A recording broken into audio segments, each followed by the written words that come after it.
और ब्रेक के बाद आप सभी का स्वागत है। बिल्कुल जनादेश में लगातार हम लोग बने हुए हैं और चुनाव के समय गर्माहट होती है और वो गर्माहट हमें स्टूडियो में भी महसूस हो रही है। तर्क वितर्क और जब कुतर्क की बात होती है तो उस प्रकार की गर्माहट देखने को मिलती है। फिलहाल रिएक्शंस भी लगातार आ रहे हैं। भाजपा नेता शहनवाज हुसैन ने हरियाणा में आ रहे नतीजों को लेकर क्या कुछ कहा, उन रुझानों को लेकर क्या कुछ कहा, ये आपको सुनाते हैं। अभी जो रुझान है वो साफ दिख रहा है कि पूरे हरियाणा में भारतीय जनता पार्टी का कमल खिल रहा है। कांग्रेस का अहंकार टूट रहा है। कांग्रेस बहुत जिलेबी खा रही थी सुबह सुबह। अब बीजेपी के लोग खुशी के लड्डू बीजेपी के लोगों के हाथ लगेगा। कांग्रेस जिलेबी की तरह घूमती रह जाएगी। आएगी बीजेपी, जीतेगी बीजेपी, हरियाणा में सरकार बनाएगी बीजेपी। और भाजपा नेता जी, जैसा अभी आर्यन ने कहा, चुनाव में गर्मा गर्मी होनी चाहिए, राजनीति में गर्मा गर्मी होनी चाहिए, लेकिन मुझे लगता है कि हर बार हारने पर इसी तरह से रुदाली रोना जो है, रोने वाले लोगों को कम से कम राजनीति से संन्यास ले लेना चाहिए, छोड़ देना चाहिए, या जाएं एक परमानेंट एक तंबू गाड़ें चुनाव आयोग के दफ्तर के सामने। ये नहीं हो सकता कि जहां आप जीते वहां ईवीएम ठीक है। अभी लोकसभा चुनाव में कांग्रेस ने ईवीएम पर सवाल नहीं उठाए थे, 99 सीटें जीते तो जो है सुप्रिया सिंह ने कांग्रेस दफ्तर में ऐसे ऐसे हाथ हिला ली थी, और राहुल गांधी ने स्वीप कर दिया। राहुल गांधी जननायक हो गए। और जैसी हरियाणा के चुनाव में डब्बा गोल हुआ, वैसे ही जो है चुनाव आयोग पर सवाल उठाना। अगर आपको संवैधानिक संस्थाओं पर आपको भरोसा नहीं है तो आप जाइए हिमालय की चोटी पर जाइए, कहीं जाइए, अशोका रोड पर बीजेपी दफ्तर के बाहर, या फिर जो है चुनाव आयोग के दफ्तर के बाद तंबू तान कर बैठिए। लेकिन कम से कम टीवी चैनलों में हल्ला मत मचाइए चुनाव आयोग को लेकर। कम से कम मुझे लगता है, मेरे पैनल में मैं इस बात की अनुमति नहीं दूंगा कि आप संवैधानिक संस्थाओं पर आप बिना वजह आवाज उठाएं। और अभी विजय कौशिक ने सवाल सही उठाया कि अगर ईवीएम ठीक होती तो क्या अरविंद केजरीवाल सरकार बना लेते? क्या पंजाब में ईवीएम खराब थी क्या? जब आम आदमी पार्टी की सरकार बनी वहां पर ईवीएम ठीक थी, लेकिन आज ईवीएम को लेकर और चुनाव आयोग को लेकर सवाल उठाए जा रहे हैं, क्योंकि वहां पर जो है अंडा दिया जनता ने। बहरहाल, मैं शेखर अय्यर भी मेरे साथ जुड़े हुए हैं। शेखर अय्यर, ये ईवीएम और फिर चुनाव आयोग को लेकर शांतनु गुप्ता भी जुड़े हैं, दोनों के पास जाऊंगा। तो ये चुनाव आयोग और ईवीएम को लेकर जो है रुदाली रोना शुरू हो गया। बिल्कुल, देखिए ये जो ईवीएम का बहाना, जैसे आपने कहा कि हम जीते हैं तो ईवीएम ठीक है, हम नहीं जीते हैं तो फिर ईवीएम खराब है, ईसी खराब है, डेमोक्रेसी डेंजर में है। ये एक पुरानी फार्मूला जो है, लोग इसको कभी मानते नहीं है।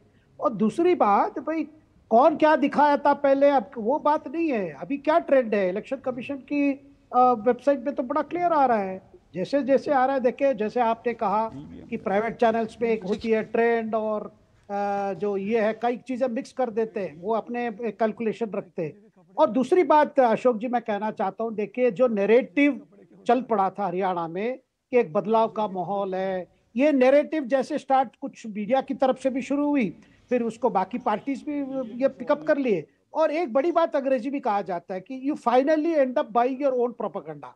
मतलब आप ही प्रोपेगेंडा करते रहो, फिर आप अपने प्रोपेगेंडा को विश्वास करने लगते हो कि बदलाव आ गया, बदलाव का माहौल है, बदलाव का आवाज चल रहा है। जब देखें हरियाणा का चुनाव इस बार बीजेपी के लिए बड़ा चैलेंज था, इस पर कोई दो राय नहीं है। ये इसलिए चैलेंज था, भाई 10 साल शासन किया वो कोई पार्टी, उनके एमएलए, उनकी मंत्री, उनकी मुख्यमंत्री, सबके सामने बड़ी चैलेंज होती है। लेकिन साथ में ये बात भी लोगों के अंदर आती है, भाई इस 10 साल में क्या हुआ, क्या नहीं हुआ, क्या हमारे क्षेत्र में, हमारे चुनाव कॉन्स्टिट्यूएंसी में कुछ चेंज हुआ कि नहीं, जो बातें कही गई वह हुआ कि नहीं। और ऑपोजिशन की तरफ से तो कई बातें कही जाती थी, बड़े प्रॉमिसेस हो रहे थे, कितने इंप्लीमेंट हुए? 10 साल पहले हरियाणा की हालत क्या थी, किसान की हालत से लेकर वो आप बाकी सेक्टर की हालत देख लीजिए। कोविड के समय क्या हुआ, उसके बाद क्या हुआ, क्या क्या चीजें हुई। इसका मतलब नहीं है कि पिछले 10 साल में कुछ कमियां नहीं थी, काफी कमियां थी, इसलिए तो इस बार ज्यादा कसरत करना पड़ा। लेकिन साथ में ये भी है, देखिए आप जब एक कास्ट बेसिस पे मोबिलाइजेशन कर रहे हो, कि बार बार ये जो प्रोजेक्शन हो रहा था कि भाई कांग्रेस जाटों की पार्टी है, अब जाटों को नेता भूपेंद्र सिंह हुड्डा हैं, बस उन्हीं के नेतृत्व में कांग्रेस फिर वापस आ रही है। इसका मतलब एक प्रकार से आप कास्ट पोलराइजेशन कर दिए। देखिए, एक तरफ अगर कास्ट करोगे, हम जानते हैं हरियाणा में जो समीकरण रही है, तो दूसरी तरफ भी पोलराइजेशन होगा।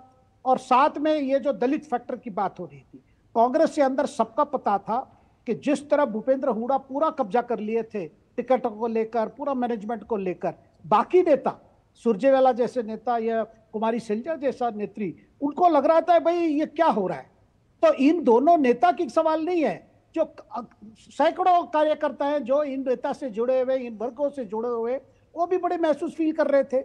अब लास्ट में एक प्रकार से राहुल जी इंटरवीन करके दोनों को हाथ मिला दिए पब्लिकली, लेकिन वो ग्राउंड कैडर लेवल तक नहीं गया जी। और उनको लग रहा था कि अगर चुनाव में पूरा आ जाएंगे तो यही इनका ही राज चलेगा जी। जैसे पहले चलता था। तो जी। ये चीजें बड़ी प्रैक्टिकल होते और मीडिया का नैरेटिव कभी कभी क्या है, एक हवा में चलती है। ओके। बदलाव है, बदलाव है, बदलाव है। अपने सारे प्राइवेट चैनल में देखे होंगे बदलाव ही चल रहा था 2 हफ्ते से। जी जी, एक मिनट में आपको रोक रहा हूं क्योंकि सुधांशु जो है बीजेपी के प्रवक्ता डॉक्टर सुधांशु त्रिवेदी ने क्या कहा, जरा उनको सुन लेते हैं एक बार।